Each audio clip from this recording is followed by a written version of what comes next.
Hello, bienvenue dans le Clo-Clo Club, j'espère que vous allez bien. Pour celles et ceux qui ont un petit peu suivi les projets de ce début d'année, vous savez que j'ai lancé un atelier d'écriture, j'avais même fait un épisode dédié que vous pouvez retrouver dans les notes du podcast. Et il a pris fin, là ça y est, c'est terminé, j'avais envie de faire un petit peu le bilan avec vous.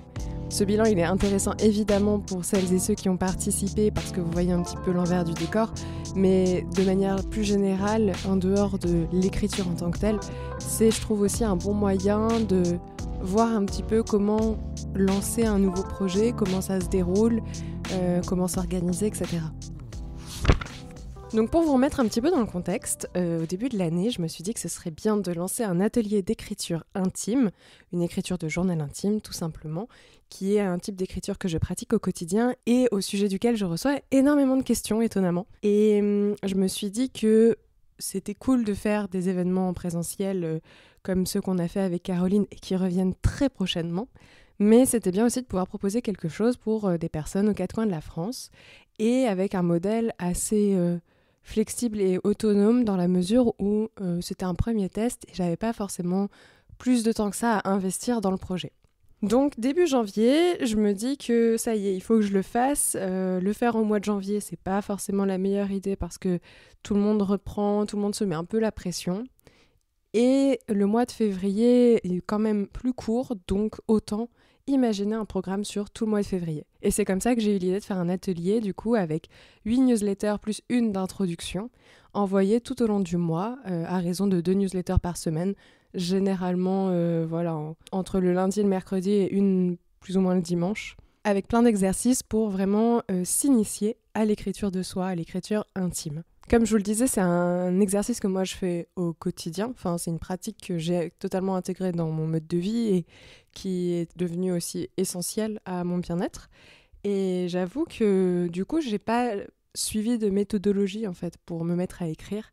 Donc forcément, imaginer des petits tips d'initiation, ça demande un peu de réflexion. Donc je me suis posée, en l'occurrence sur Notion, qui est un logiciel qui est quand même assez pratique, même si j'avoue que passer des heures à faire des mises en page et des dossiers, des sous-dossiers, moi ça me saoule, donc je suis pas la plus organisée dessus, mais c'était un moyen pour moi de déjà tracer un petit peu l'arborescence, le déroulé des différentes newsletters qui allaient suivre pour avoir vraiment une pratique qui soit progressive et des exercices qui deviennent plus complexes avec le temps et pas d'emblée le genre de truc qui va te déprimer tout de suite quand tu commences à t'inscrire. Déjà qu'en plus, il y avait le facteur de vous laisser en autonomie à 100%, que j'avais bien en tête, que j'ai un peu sous-estimé, je pense, on va en reparler après, mais c'était quand même nécessaire d'avoir déjà de la facilité dans les exercices en tant que tel, dans le déroulé en tant que tel, pour que ce soit plus intuitif à prendre en main pour vous.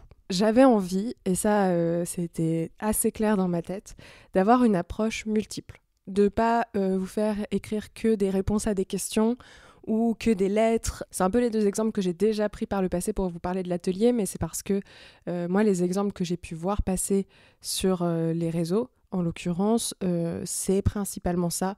Quand c'est pas de la fiction, on est souvent sur répondre à des questions un peu profondes, tirées au hasard, ou alors écrire des lettres à des personnes, à soi, etc. Et ça correspond pas à 100% à mon approche. Et j'avais envie de laisser le choix en fait. Pour les gens qui débutent, je trouve que c'est cool de tester plein de choses pour savoir aussi quel est le mode d'écriture qui vous correspond le mieux, avec lequel vous vous sentez le plus à l'aise, quelles sont les questions qui résonnent le plus en vous, les exercices qui génèrent de la frustration et ceux qui se font facilement. C'est finalement aussi un bon moyen de s'analyser d'ores et déjà et de voir un petit peu quelle est sa zone de confort, quelles sont un peu plus ces petits défis personnels et quelles sont vraiment les formes d'écriture qui nous saoulent. Évidemment, le but n'étant pas de vous saouler avec cet atelier, ça va de soi, j'ai quand même bien réfléchi à ce que j'avais envie de faire. Et c'est venu assez naturellement, donc j'ai écrit toutes mes idées un peu en vrac sur Notion, j'ai modifié un peu l'ordre, je l'ai partagé à des amis qui avaient déjà participé à mes ateliers d'écriture pour avoir un petit peu leur retour, parce que ça leur semblait cohérent.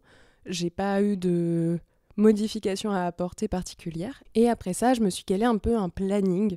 Je savais que j'allais pas pouvoir le tenir forcément de façon hyper régulière avec un jour dédié à chaque fois, tout simplement parce que, comme vous l'avez entendu dans le dernier épisode, je ne suis pas Hannah Montana, j'ai un travail à côté de ma passion et les deux me prennent beaucoup de temps. Et du coup, voilà, je voulais garder aussi une forme de flexibilité, pas que pour vous, mais aussi pour moi. Et l'idée, c'était juste de me dire, ok, est-ce que je fais, j'en sais rien, au début un exercice, puis après 2, puis après 3 par semaine, ou est-ce que j'essaye d'avoir un rythme un peu régulier tout le temps, mais par contre, je monte en complexité pour les exercices, et c'est ce que j'ai choisi. Ensuite, il a fallu penser à la façon de vous inscrire la newsletter et produire cette newsletter. Pour ça, j'ai choisi Mailchimp, qui est un outil de base si jamais vous avez envie d'envoyer des newsletters, et surtout qui a une offre gratuite déjà hyper bien foutue avec énormément de fonctionnalités qui vous permet de créer une page avec un petit formulaire d'inscription. Enfin, moi, j'avais choisi d'avoir juste l'adresse mail et le prénom de la personne. Vous pouvez rajouter d'autres infos. C'est très simple d'utilisation, très intuitif. L'offre que j'avais, c'était 60 jours gratuits, il me semble. D'ailleurs, il faudrait que je vérifie parce qu'il faut que ça passe en payant. Et du coup, le seul point négatif, c'est qu'on ne peut pas programmer des newsletters quand c'est la version gratuite. Donc, je savais aussi, et c'était pour ça que le facteur flexibilité était important, que j'allais devoir vous envoyer les newsletters en temps réel. C'est-à-dire que si elle doit partir à 8h du mat, il faut qu'à 8h du mat, je sois derrière mon écran en train d'appuyer sur le bouton « Envoyer ». Donc à ce stade, j'ai le déroulé, j'ai les modalités d'inscription et un peu mon outil qui va me servir à faire tous les envois, la logistique de façon hyper simple. Il me fallait aussi une identité graphique. L'atelier d'écriture, moi, je l'intègre vraiment au Clo-Clo Club. C'est d'ailleurs pour ça que ça s'appelle le Clo-Clo Club. Pour moi, c'est vraiment un club dans lequel je fais plein de choses et je vous propose plein de trucs, plein d'activités. C'est trop sympa. Et en l'occurrence, je voulais pas qu'on le confonde trop avec le podcast non plus, tout en gardant un lien. Donc, j'ai repris les couleurs phares du podcast. Mon identité graphique, ça va être du violet, du rose et du orange.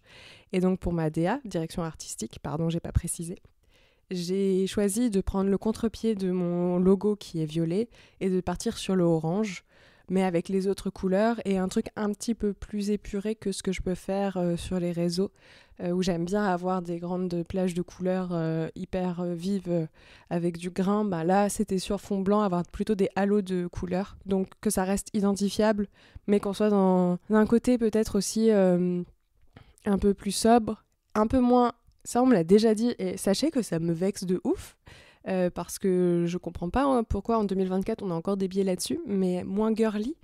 Voilà, le violet et le rose sont encore énormément rattachés aux femmes, alors que ce sont des couleurs, point. Des couleurs en plus superbes. Et c'est vrai qu'en partant sur du orange, je me suis dit que peut-être que ça enlèverait un frein pour certaines personnes qui pourraient se dire, déjà de l'écriture intime, ça concerne des meufs, souvent.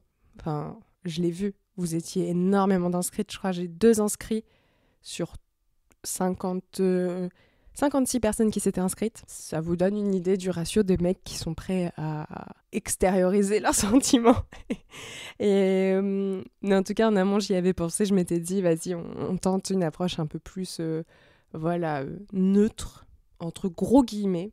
Encore une fois, moi je pense pas que ce soit un critère, mais c'était un premier test. La question aussi s'est posée de savoir si je vous faisais l'atelier en payant ou pas. Et comme c'était un premier test, que j'avais encore jamais fait ça et que même moi j'étais pas sûre d'être hyper régulière jusqu'au bout et de tenir l'intégralité de l'atelier, déjà je m'étais engagée sur 8 newsletters en l'écrivant sur la page de description et dans les communications.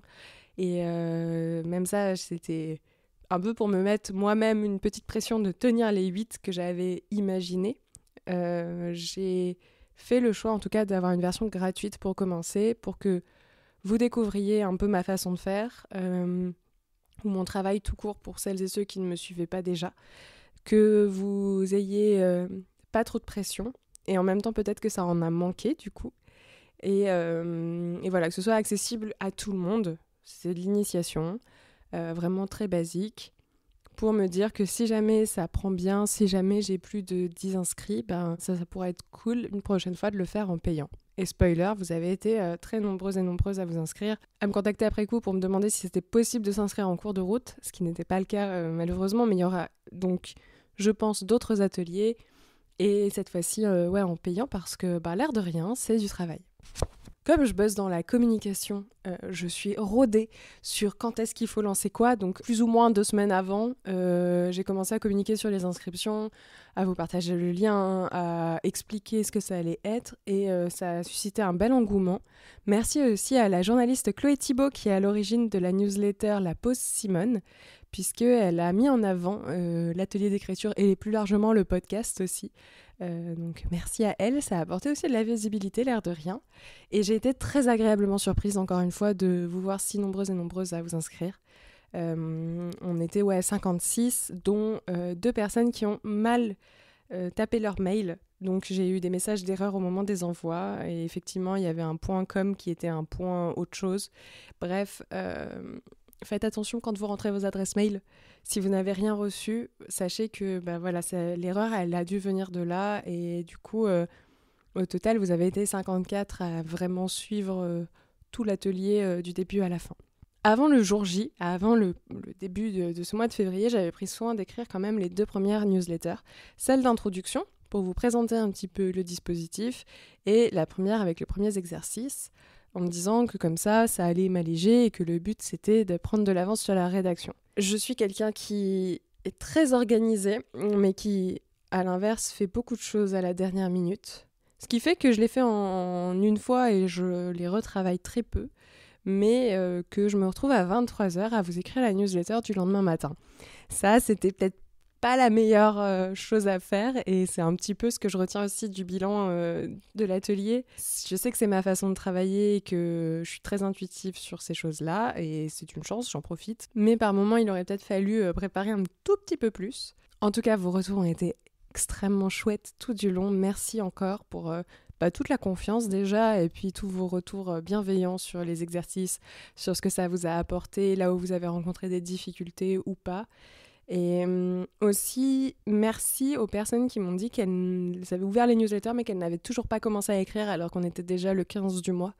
Ça m'a mis en lumière des limites que j'avais déjà en tête, à savoir que comme c'est gratuit et que c'est par mail, vous n'avez pas forcément quelqu'un pour vous mettre la pression ou quelque chose qui serait du coup un montant dépensé pour vous obliger à faire les exercices. Je pars du principe que vous êtes des adultes responsables, donc vous pouvez le faire de vous-même.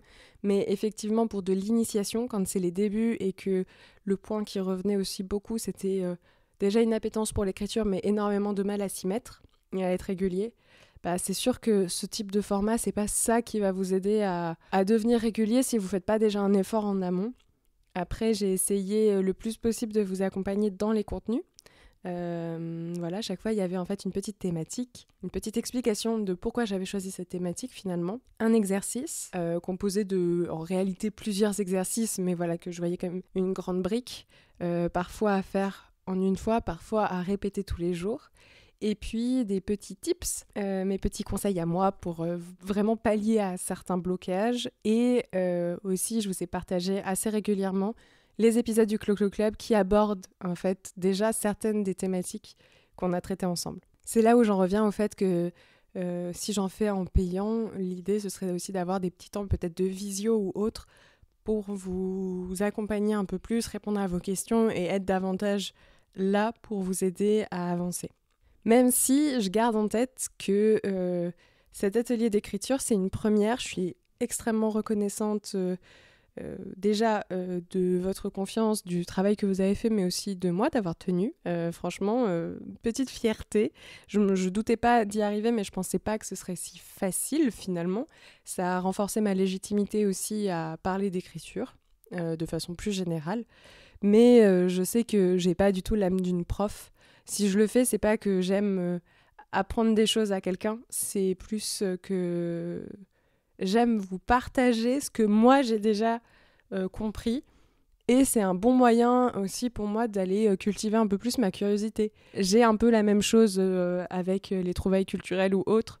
Quand je découvre une expo, que je vois un truc qui me plaît, je veux en parler à tout le monde, tout le temps. Mon but, c'est pas d'apprendre à la personne le contenu de l'exposition, c'est juste de lui dire « va voir, c'est cool ». Et c'est un petit peu ça l'approche de mon atelier d'écriture aussi, même si y a une dimension d'exercice, etc. J'ai pas envie d'être prof avec vous, mais plus de vous partagez d'égal à égal un truc que moi j'ai compris et qui me fait du bien. Et vous le donnez, vous dire, allez-y, vous aussi, est-ce que ça peut vous faire du bien? Si oui, tant mieux, sinon, passez à autre chose. Et d'ailleurs, quand je dis que ça nourrit ma curiosité, sachez que les exercices que je vous ai donnés à faire, il y en a certains que j'avais pas fait depuis des années, et je me suis forcée à les refaire aussi. Et c'était hyper cool, en fait. J'ai repris beaucoup de plaisir, notamment sur certaines thématiques, certains formats d'écriture. Et ça vient nourrir plein d'autres idées, plein d'autres projets, et ça, voilà, c'est... Finalement, grâce à toutes vos petites demandes autour de l'écriture, que j'ai pu moi-même renouer avec une partie de ce que j'aime faire et écrire. Donc, merci pour ça. Et du coup, la suite, car voilà, le bilan, c'est cool, mais ça me permet de me projeter pour la suite. Sachez qu'avec Caroline, on va refaire un atelier écriture yoga en avril à Paris. Ce sera payant, car on doit louer un espace pour ça et ça nous mobilise sur toute une après-midi. Je vous le rappelle que c'est un travail parce qu'on peut avoir l'habitude de la gratuité. Voilà, typiquement le podcast, il est gratuit, il sort toutes les semaines, ce qui est super. Mais nous, on a aussi des ambitions plus professionnelles avec et on a envie que ça marche. Et voilà, on aimerait bien du coup vous proposer ça au mois d'avril. Et moi, je suis très preneuse de vos retours pour celles et ceux qui ont fait l'atelier ou pour celles et ceux qui sont intéressés et qui l'ont raté. Qu'est-ce que vous avez aimé? Qu'est-ce que vous attendez? Qu'est-ce que peut-être vous avez moins aimé aussi? Que je puisse réfléchir à la suite, peut-être ajuster quelques exercices et imaginer ensemble de nouveaux formats qui puissent correspondre davantage à vos besoins. C'est un truc que j'ai vraiment envie de faire un peu plus cette année et donc je suis à votre écoute. Vous pouvez m'écrire en DM sur les réseaux sociaux @clocloclub, je suis sur Insta, Threads et TikTok. Et si de façon plus générale cet épisode vous a plu et que vous voulez continuer à suivre un peu ce que je fais, je vous invite à vous abonner au Clocloclub, à le partager un maximum autour de vous, ça soutient vraiment ce que je fais. Et puis à me laisser au hasard 5 étoiles et un commentaire sur Apple Podcast et sur Spotify pour augmenter le référencement du podcast. Sur ce, moi je vous dis à vendredi 8 mars pour une rediffusion d'épisodes qui me tient à cœur à l'occasion de la Journée internationale des droits des femmes. Et sinon à mercredi prochain pour un nouvel épisode. Bye!